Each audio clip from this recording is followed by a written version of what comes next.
तो छौरी मकान गे ओही में राखी ले सबे सामान गे।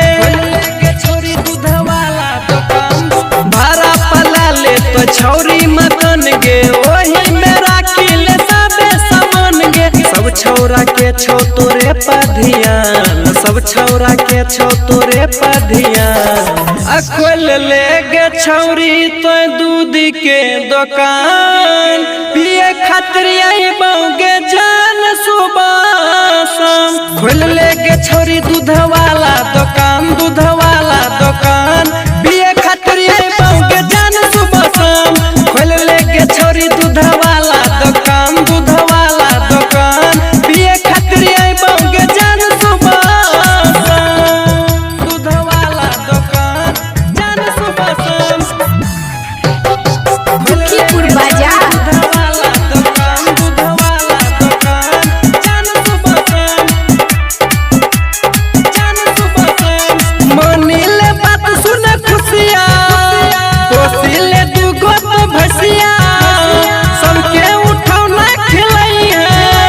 रोजे तू पैसा कमाई है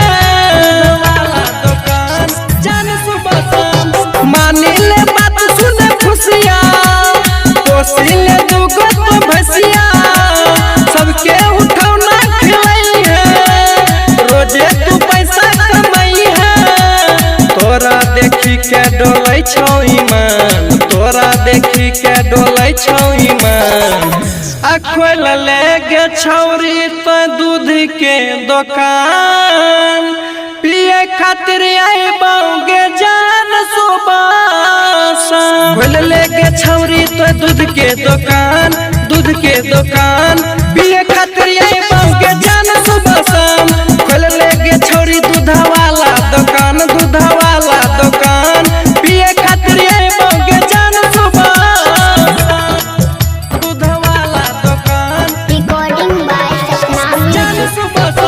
दुखीपुर बाजार